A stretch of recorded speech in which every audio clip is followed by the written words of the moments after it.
going to get into a section called Myths versus Facts, something we do each week on To Your Health with Dr. G. Here's what I do. I say the statement. My panelists say myth or fact. Again, it's all about building trust and delivering truth. We want people to get the right information from credentialed sources and not rely on Dr. Google or Dr. Google's cousin or whatever. We don't want people to rely on the misinformation that's out there. Again, always get your health information from proper sources. So here we go. Both my guests are veterans at Myths versus Facts. So here we go. Dr. Tom, myth or fact, phobias are genetic? Yes. Please explain. It's true. However, okay. All right, give one of those too. With psychiatric genetics, it's not like mom has brown eyes, dad has brown eyes, so I do. Many genetic underpinnings in mental health have multiple factors that can cause them to be expressed or not expressed. And I think we've done a pretty good job talking about that. If you've had a trauma, if you've had nature versus nurture, or often nature and nurture, both coming in, a particular environment may make you more likely to have that genetic underpinning expressed. So the genetics are going to prime the pump, and then the environment may flip the switch. All right, thank you. Here we go, Katie. Myth or fact? Here's a statement. You are, quote, crazy, end quote, if you have a phobia. Myth. Please explain. Well, I think that just applies in terms of our hashtag and the stigma Yes, for all mental hashtag health. And the stigma, baby. Yeah. That idea of crazy is just something that keeps people from getting help that they need, where it's all about brain chemistry, it's all about experiences, it's all about how we're kind of seeing the world, and really there's no true definition of normal. So what one person is experiencing doesn't mean that they're separate and kind of different from everyone else. So the thing with anxiety and depression, and really all mental health, is it tells you you're alone, you're the only one who experiences this, there's something wrong with you, don't get help.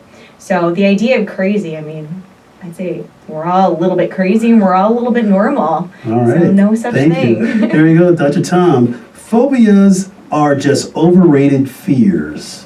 What's your take on that statement? Myth or fact? That would be a myth. Please explain.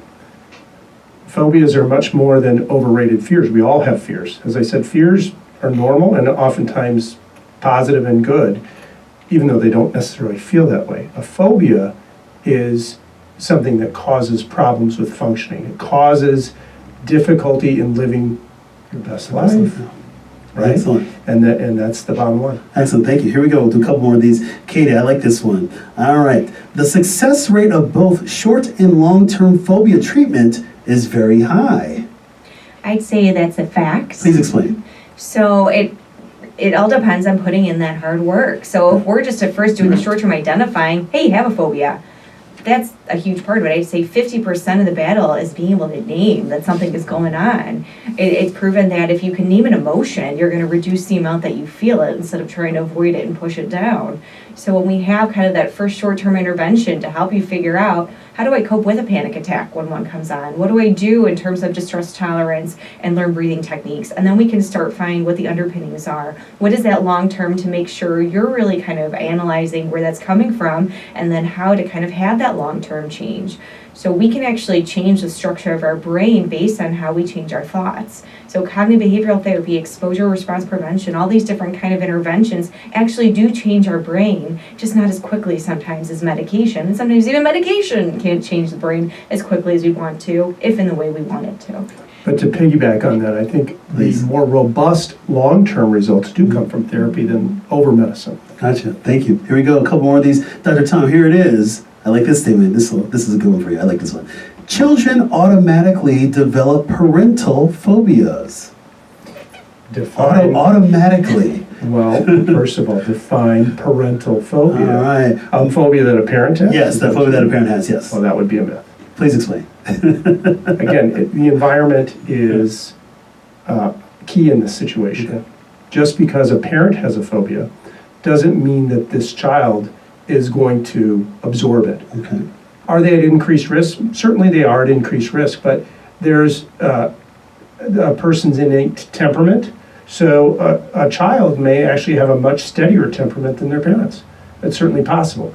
They may be blessed with a genetic lottery win in this situation. So just because the parent has an anxiety doesn't mean that the child will. All right, thank you. Here we go, Katie. I like this one.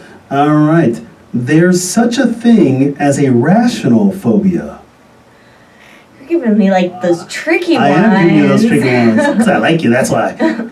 I'd say that kind of, Tom was talking about this, where phobia itself is not rational, but sometimes what it's based in can be. So our fear of heights is very evolutionary, because if we don't have a fear of heights and we're just going rock climbing or not paying attention, there is a real danger you can fall and things can happen to you. Same with animals. The reason we fear spiders, snakes, is because they were poisonous. That was what was our kind of danger. So there is a root in that. And then we also are in the 21st century where we don't have that same kind of risk. I like to explain it as imaginary lions. So you can have a fear of something and there can be kind of something that's reality based in it. But again, we're more in this room, you're creating that lion coming in and making that anxiety. Just because you see a spider doesn't mean it's going to come and bite you and that's the end. Just because you get on an airplane doesn't mean it's going to crash. Are you going to let that kind of change the direction of your life because of the fear of it or chance of that maybe happening someday? Wonderful. Well, thank you very much. Again, there it is, myth versus facts. So we have about 5 minutes left.